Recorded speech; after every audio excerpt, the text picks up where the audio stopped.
ጥዕና ሃብልና ክቡራትን ክቡራንን ተመልከትና ነዚ ሰዓት ዝበጽሑና ሰበርን አገደስት ምዕባለታት ሒዝናልኩም ቀሪምና ለና ንኽትከታተሉ ብኽብረ በመዕዳም በፈለማም አርሚ ሰብዓ ድሕሪ ዘካየደቱ ከቢድ ስርሒት ምስጢራዊ አኼባ ጀነራላት ትግራይን ውሳነታቶም እንድዝመልከት በፈለማ ክነዳሕሰኩም መሪፅና ኣለና አባላት ጉጅለ ኮሎኔል ተወልደ ዕንበብ በትሕቲ ቀይዲ ዓለም ሲዒቡ ፋኖ ኣብ ጉዳይ ምዕራብ ትግራይ ዝሕለፈው ውሳነ ድማ ተኻልእ ሰበር ዜና ዝሰዓትናዮም ኣብ አዳማ ዝተኻየደ ምስጢራዊ አኼባ ብልጽግና ሲዒቡ ሰራዊት ሱዳን ትግራይ ዘመሓላለፎ መልእኽቲ ሓዊሱ ብርክት ዝበሉ ናይ ዚዮምን ካልኦትን ምዕባለታትን ሰበር ዜናታትን ክንካፍለኩም መሪፅና ኣለና ንስኹም ድማ ላይክ ሼር ሰብስክራይብ እንዳገበርኩም ቤተሰብ ክትኮኑን ክትበራትዑና ብኽብረ በመዕዳም ናብ ዝርዝራቶም ክንሰግር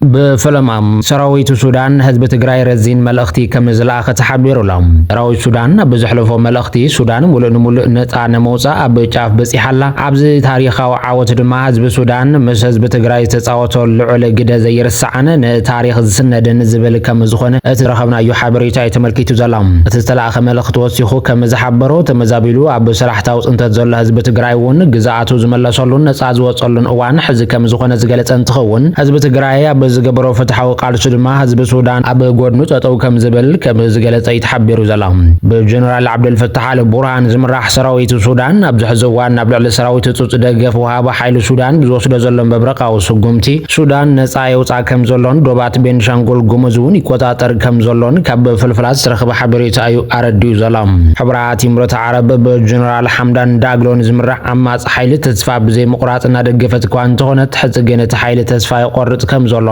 ተኣመንቲ ወታደራውያን ኣዘዝቲ ሓይሊ እውን ናብ ወፃኢ ሓድሞ ከም ዘለው እናተሓበረ እዮም ሰራዊት ህፁፅ ደገፍ ወሃባ ሓይሊ ሱዳን ብሰራዊት ብልጽግና እውን ይሕገዝ ከም ዘሎ እናተገለጸ ፀንሐ እንትኸውን ስዕረት እቲ ሓይሊ ንብልጽግና እውን ናብ ከቢድ ቅልውላዊ ከም ዘእትዎ እዩ ተፈሊጡ ዘሎ እዚ ከምዚ ኢሉ እንከሎ ጀነራላት ትግራይን ኤርትራን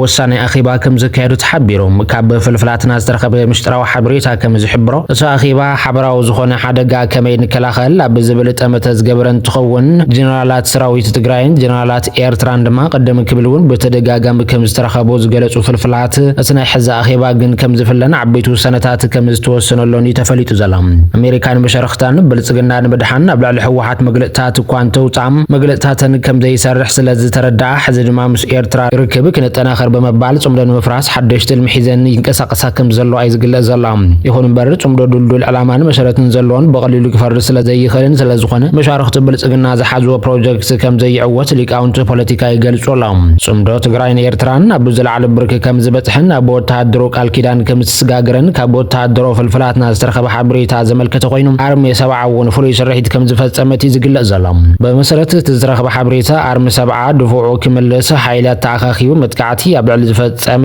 ወራሪ ሓይሊ ብፀረ መጥቃዕቲ ከም ዝደምሰሶ እዩ ተገሊጹ ዘሎ አርሚ ሰብዓ በዚ ሰሙን እዚ ብዝፈፀመቶ ስርሒት ወሳናይ መስመር ተቆጻጺሩ ዝነበረ ወራሪ ሓይሊ በመድምሳስ ተወልፍ ዝኾነ መስመር ከም ዝተቆጻጸረቶን ብእዋኑ ዝተገለጸ እንትኸውን ብጎረሮ ዝተተሓዘ ወራሪ ሓይሊ ነቲ መስመር ንምቁጻር ብድሮን ዝተሓገዘ መጥቃዕቲ እንተፈጸመ ኳም ንጸረ መጥቃዕቲ አርሚ ሰብዓ ግን ጥሒሱ ክሓልፍ ከም ዘይከኣለ እቲ ታብ ግንባር ዝተረኸበ ሓበሬታ ተመልኪቱላ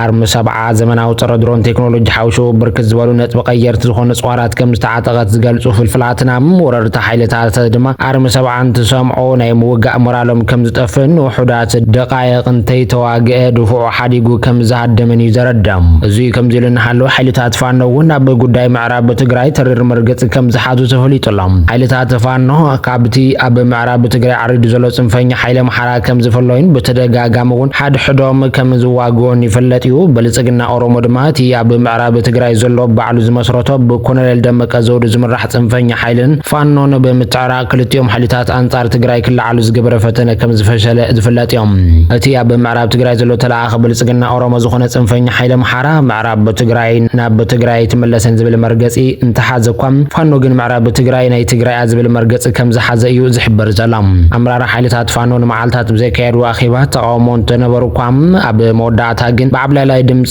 እቲ ሕዚ ዘሎ መንግስቲ ኢትዮጵያ መሰረት ምዕራብ ትግራይ ናይ ትግራይ ከም ዝኾነን እዚ ሓቂ ተቐቢልካ ሓቢርካ ምቅላስ ከም ዘደለን ኣብ ስምምዕነት ከም ዝተበጽሐን ተፈሊጡ ዘሎ ሓይልታት ፋኖ ብፍላይ ኣብ ጎጃም ኣብ ዘካየድዎ ዘለው ስርሒት ሰራዊት ብልጽግና ብድህልቂት የጋጥሞ ከም ዘሎን መራሕቲ ክፍለ ሰራዊታት እውን ተኾነ ምስ ሰራዊት ተጸምቢሮም ከም ዝተደምሰሱን ኢትዮ ፎረም ሒዛተ ዝወፀት ሓበሬታ ዘረዳም ብአብይ አሕመድ ዝምራሕ ስርዓት ብልጽግና ኦሮሞ ሓይልታት ፋኖ ሙሉእ ንምጥፋእ ንኣዋርሕ ጸንሐ ኦፕሬሽን እንተኣወጀ ኳም እቲ ኦፕሬሽን ገና ካብ መጀመርታ ከም ዝፈሸለን ኣብ ጎጃም ሰራዊት ይውድእ ከም ዘሎን ይዝግለጽ ዘላም ኢትዮ ፎረም ሓዊሱ ካልኦት ሚድያታት እናጸብጸባ እንትኾናም ሓይልታት ፋኖ ኣብ ክልል ኣምሓራ ወጻእውን ኣብ ክልል ኦሮሚያ ተደጋጋሚ ጥቃዕቲ ይፍጽሙ ከም ዘለው ዝሕበር ዘላም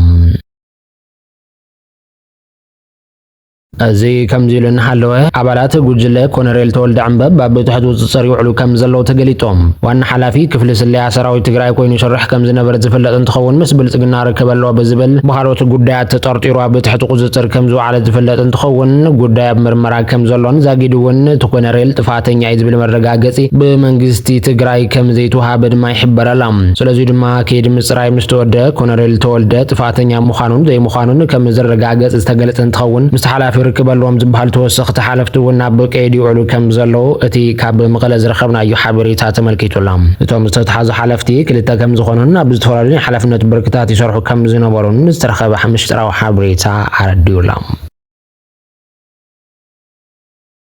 በሰንኪ ደማው ኩናትን ዕንወትን ዝበጽሖ ፍትሒ ዝዘንግዖን ህዝቢ ትግራይ ተስፋታት ስምምዕነት ሰላም ፕሪቶሪያ ዋጋ ክስእን ብምግባር ዳግማይ ኩናትን ምውላዕ ብላዕለዎት ሓለፍቲ ኢትዮጵያ ዝግበር ዘሎ ጎስጓስ ሓደገኛ ብምዃኑ ማሕበረሰብ ዓለም ጠመተ ክገብረሉ ይግባእ ክብል ኣብ ኣዲስ ስታንዳርድ ዝወፀ ጽሑፍ ተመልኪቱ ብገብረ ሚካኤል ነጋሽ ተጻሒፉ ኣብ ኣዲስ ስታንዳርድ ዝወፀ ጽሑፍ ከም ዘመልክቶ ሕዚ ዳግም ኣብ ትግራይ ክካየድ ዝኽእል ኩናት ሰብኣዊ መከራታት ዘጋድድ ዘላቒ ናይ ምሕዋይ ተስፋታት ኣብ ሓደጋ ዘውድቕ ኣብቲ ዓዲ ዝበልዕ ካብ ምዃኑ ብተወሳኺ ጽልኡ ድማ ኣብዚ ደው ዝብል ዘይኮነስ ንመላእ ኢትዮጵያን ቀርኒ ኣፍሪቃን ዘናግዕ ክኸውን ከም ዝኽእል የጠንቅቖም ኣብ ዝሓለፉ እዋናት ክልተ ላዕለዎት ሓለፍቲ መንግስቲ ኢትዮጵያ ብሓባር ኣብ ዘርግሕዎ ጽሑፍ ዳግማይ ኩናት ክፍጠር ከም ዝኽእል ዘስመረሉ ጉዳይ ኢትዮጵያውያን ኮነ ማሕበረሰብ ዓለም ብጠመተ ከዝተባሃለሉ ዝግባእ ጉዳይ ምዃኑ ብምግላጽ ኣብ ታሪኽ ምዕንዋይ ካብ ዝበሃል ውግኣታት ዘተኣናገደት ዓዲ ከምዚ ዓይነት መግለጽታት ከም ፖለቲካዊ ዘረባ ጌርካ ጥራይ ዝውሰድ ዘይምዃኑ እዩ ዝገልጽ በዞም ኣካላት ዝተጻሕፈ ጽሑፍ ንዓርሱ ድማ ካብ መትከላትን ቃል ኪዳንን ስምምዕነት ሰላም ፕሪቶሪያ ዝወፀን ንትውዕል ዝጻባእ ምዃኑ ብዙሓት ከም ዝዛረብሉ ዝገልጽ ገብረ ሚካኤል ነጋሽ ተጻሒፉ